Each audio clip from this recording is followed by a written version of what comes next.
Beverly and I started doing our art form. Bev started 35 years ago doing her decoupage, which we'll see in a minute. And when I retired from doing dentistry about 9 years ago, I wanted to continue making something. Because in dentistry you make something every day, fillings or crowns or whatever. I was very interested in Africa. So these are the red women of Namibia. So this one, rather complex.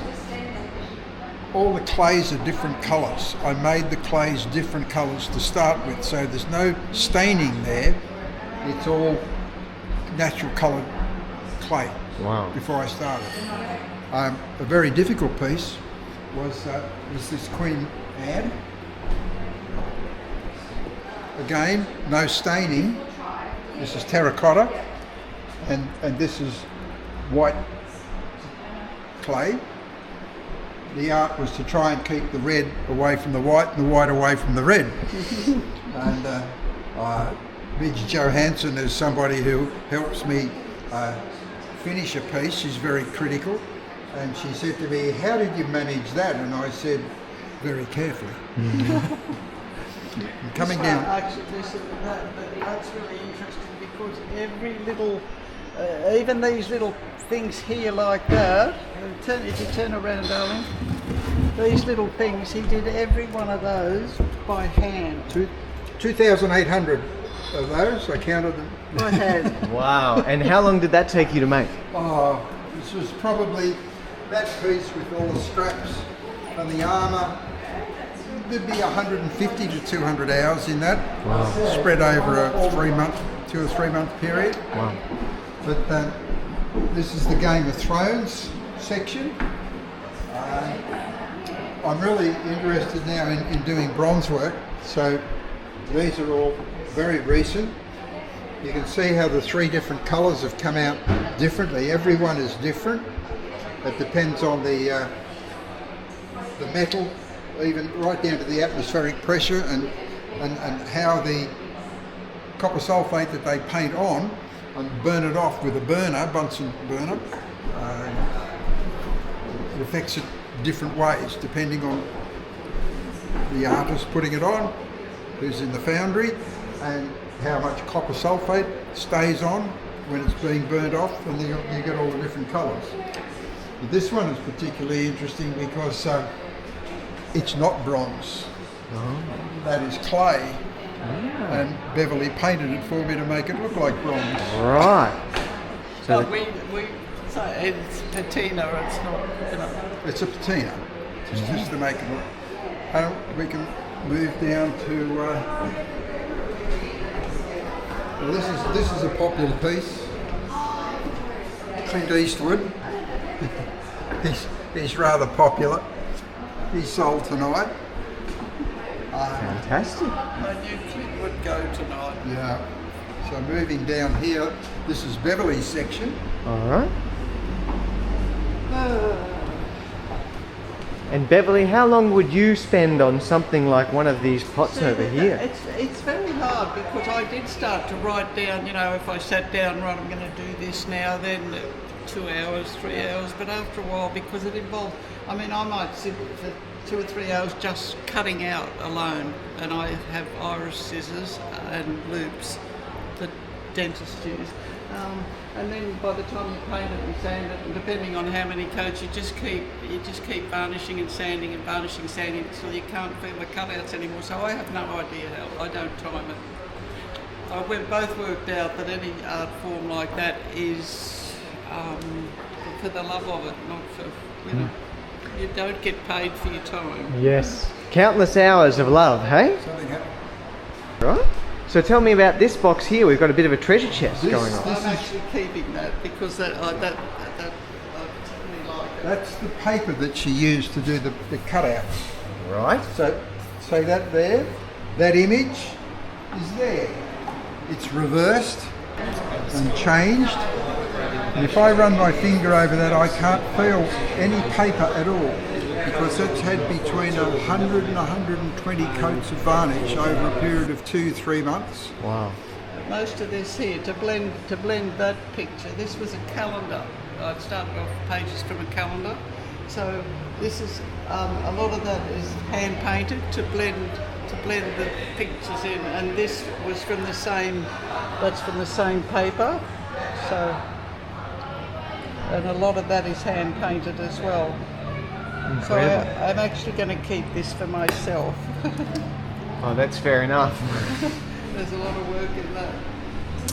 A lot of time and love made creating that, eh? So that's what keeps us busy. Right. Because we've been married for 62 years now. So you got your passion and creativity in art like Yes. that? Well, I must say, you've made a magnificent creation, both of you, and it's wonderful to see you both working together Thank you. Well, we've and having got so two much of our fun. magnificent creations. Son's downstairs, two of the four as well. Yeah. Right, 4 sons. Four They're sons. we had 4 under 6. there you go. And our oldest is about to turn 61 next week. Yeah, but that was my first egg. You Yes. can't buy the wrapping paper, but see, I would have put it up there, but all that cream background, I've cut out everything to get these. Wow. See that, I got that from that. Right. Well, you can see the detail in cutting, how precise that is to get that But exactly it's very out. relaxing. And do you use a razor or just scissors? Iris scissors. Iris scissors that eye ophthalmic surgeons use for operating. ophthalmic surgeons use. They're very, very fine. And they're like hundreds of dollars just for a little tiny pair. Right. Yeah. Wow. How long have you been doing sculpture, Stan? As serious as this, 9 years. 9 years. And you did my sculpture. Yes, I did. Let's go and have a look at it. Okay. It's over here. What I want to say to Felix is, can you see any resemblance in that? I think so. I've got a lovely photo of myself with him in clay, and I'm like this. Because his face, I made his face almost the same size as mine. And I was, often I would get something just right and I'd start laughing because it was Don. There you go. And I put the leather jacket on him. No jewellery. No jewelry. There you go. Thanks, Stan. Thank you. Great. Thanks. Thanks, mate. Thanks a lot.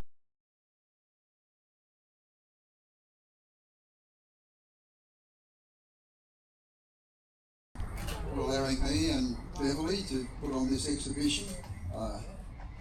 Never thought I'd ever do one. A hearty welcome to you all for attending tonight.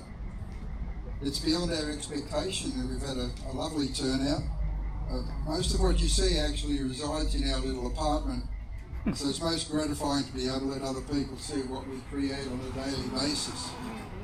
We love our artwork, and rarely a day goes by without one of us is doing researching, creating, varnishing, finishing, or we're just starting a new piece.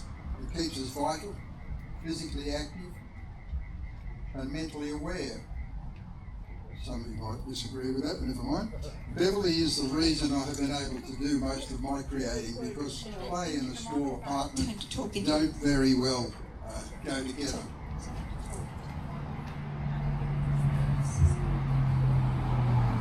I'm doing something wrong.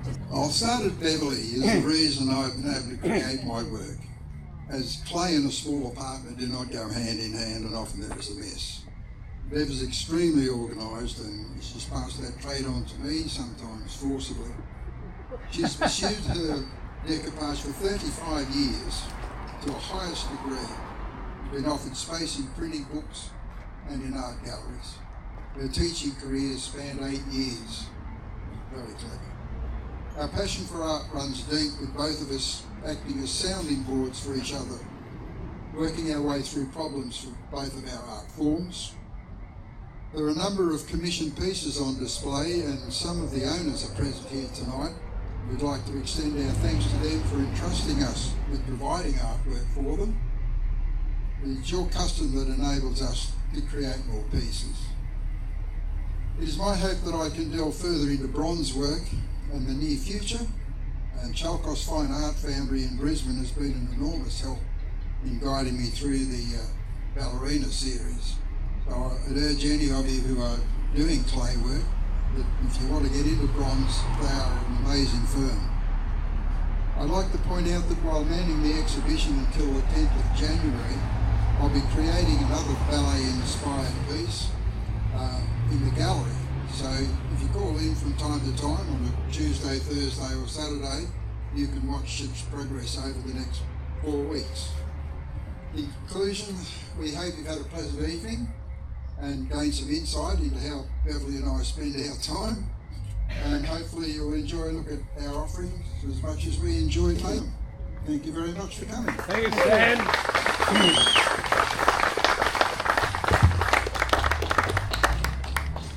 Artists Stan and Bev Evans. Yo.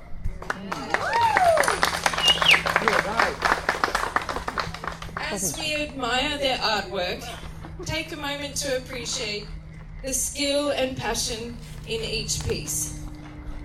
And I can't even imagine how many hours went into that collection for this exhibition. Firstly, I'd like to talk about Stan. His talent is undeniable, and every sculpture tells a story of dedication, creativity, and precision. Many of you know him from his career as a dentist. But his transition from dentistry to sculpting was nothing short of seamless. Many of the skills required in dentistry, Stan has applied to his sculpting. Precision, attention to detail, a steady hand, and of course, a lot of the same tools. Stan's remarkable talent for capturing lifelike detail is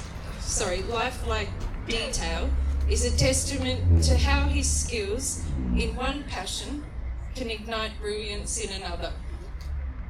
And on a personal note, Stan has changed my life. Wow. Sorry. I wasn't actually into sculpting before I met Stan, and now it's my life, so thank you.